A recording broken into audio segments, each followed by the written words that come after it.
તો એમાં દરિયાઈ પર્યાવરણને નુકસાન અંગેનું પહેલા તો કબૂલાત કરી છે જીપીસીબીએ કે હા કે નુકસાન થયું છે, કારણ કે એક સમિતિ રચવામાં આવી હતી. સમિતિએ કહ્યું છે પાણીના કાયદા હેઠળ પગલાં લઈ શકાય એમ છે એવું પણ કહ્યું છે, અને વીજ જોડાણ નહીં કાપવાના પણ આદેશ આપ્યા, એટલે કે ફેક્ટરી બંધ નહીં થાય, મતલબ કે ફેક્ટરી ચાલુ રહેશે.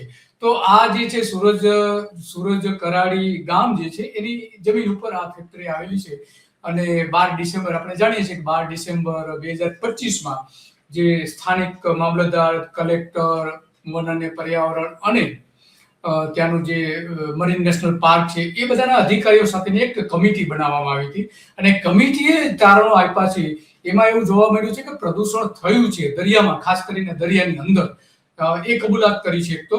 અને આ ગંદા પાણીની જે પાઇપલાઇન ત્યાં નાખવામાં આવી રહી છે ત્યારે લગભગ 600 કરોડ રૂપિયા જેવી છે, અને એ પાઇપલાઇન માટે સામે પણ કેટલાક વાંધાઓ ઉઠાયા છે કે જે રીતે દરિયામાં પ્રદૂષણ પહેલા થયું છે તો પાઇપલાઇનથી પણ થઈ શકે છે. તો આ બધી વાતો કરી છે, ને એ બધી વાત આપણે કરવા માટે દેવરામભાઈ આપણી સાથે લાઈવમાં જોડાઈ રહ્યા છે, કારણ કે દરિયાના જીપીસીબીએ કબૂલાત કરી છે કે દરિયાના તળની રચના, રંગ અને આકારમાં ફેરફાર થયો છે.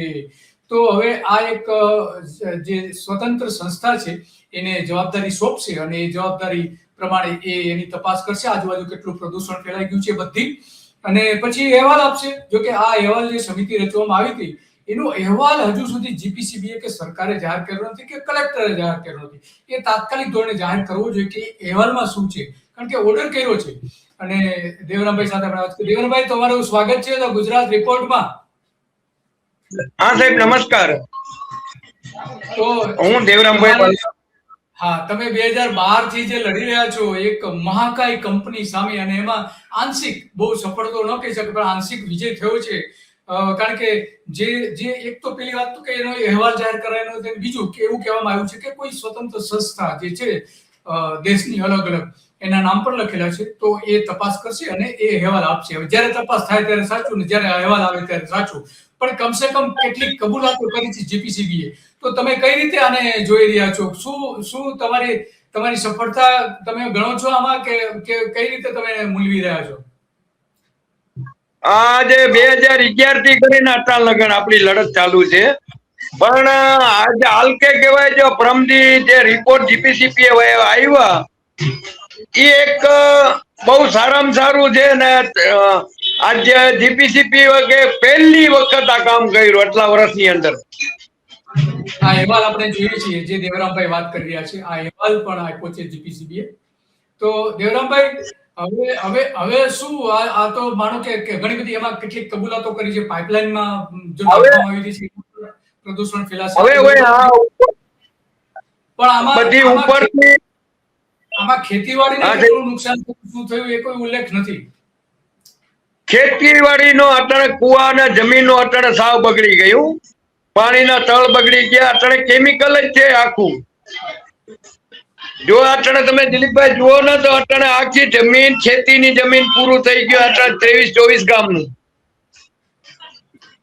અત્યારે 23-24 ગામનું અત્યારે સાવ એમ જુઓ ને તો અત્યારે વાવી નથી શકતા.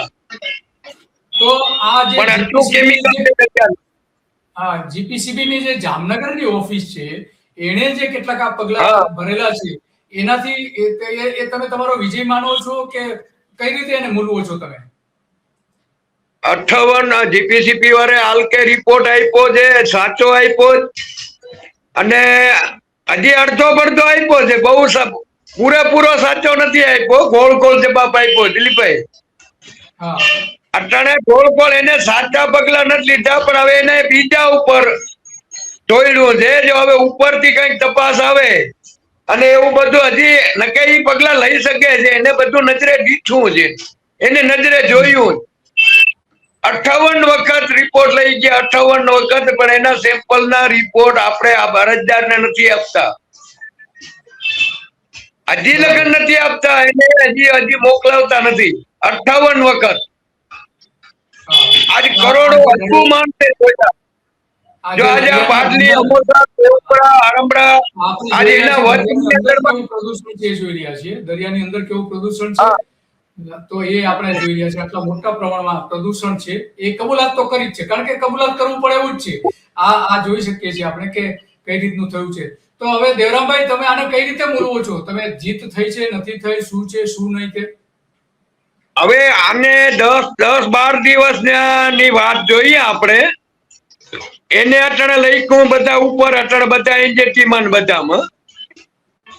હવે જીપીસીપી વાળા બધાને હું તો કહું સાથે રાખીને એનું વિઝિટ કરે, ભલે ઉપરથી આવે. આજે વિજ્ઞાની વાળાને એને બધાને બોલાવ્યા. હવે આમાં આખો 5 થી 6 કિલોમીટર દિલીપભાઈ આ દરિયાની અંદરમાં ફેલાઈ ગયો કેમિકલ. આટલું આજે નજરે આટલું લાખું માણસો જોયું. આ દબાય એમ નથી કોઈથી. આજ પર્યાવરણ ને, આજ મચ્છીમાર ને, માલધારીઓ ને, ખેડૂતો ને, આજે આ મોટી આવડી મોટી ફેક્ટરી છે. આ નાનકડી તો નથી ટાટા, આ ટાટા નું નામ છે. તો આજ ટાટા જો એટલી નુકસાની કરતી હોય, આજ બીજા જેના ખેડૂતોની જમીન બગડી ગઈ, આજે એને કોઈ અટણે એને લાભ નથી મળતો. એને તો વર્ષનો જ આ જમીનમાં તો કઈ થતું નથી. તો પછી અટણે દેવપુરા ગામમાં છે તો અહીંયા સિમેન્ટ પ્લાન્ટ નું આટલું આ કેમિકલ છે 5 થી 6 કિલોમીટર ઉપર. દિલીપભાઈ, અમે નજરે જોયું, નજરે બધું પર્દાફાશ કર્યું. આ લોકેશન થી મેં આખું શૂટિંગ જ ઉતાર્યું. કે કોઈ માને નહીં, જીપીસીપી માનતા નહીં. પછી આ કેમેરો મેં લોકેશન થી એનો આખો ફોટો પાડીને ટાઈમ ટેબલ, તારીખ, વાર શીખે મેં આનો આખો પર્દાફાશ કર્યું. હજી આના કરતા હજી બીજું છે. હજી આ સાઈડ માં હજી નાખે કેમિકલ. આ એક નથી, આ મોટી કેમિકલ ની આખી ફેક્ટરી છે. હજી આવા નવા બે છે કણે. ઈ તો હવે આપણે એને હજી હવે રજૂ કરશું. બરાબર છે. તો હવે તમને એનો રિપોર્ટ તો તમને આપેલો નથી, માત્ર જે કેટલીક એનો જે સાર છે, જે ઓર્ડર છે એ આપણે હજી મારા હાથમાં દિલીપભાઈ આવ્યો નથી. એને પ્રાંત અધિકારીને આપ્યો છે. મને હજી જીપીસીપી વાળા નથી દઈ શકતા. પછી પત્રકારોને એને પ્રાંત અધિકારી આપ્યા, આના રિપોર્ટ આવ્યા ને. પણ હજી આના જો પાણીના સેમ્પલો લીધા છે, બીજા અધિકારીએ, બધે અધિકારીએ 15 અધિકારીએ લખીને આપ્યું. પણ એને શું લખીને આપ્યું છે એ હજી મારા કને નથી પહોંચ્યું. પણ વિઝિટમાં 15 હતા.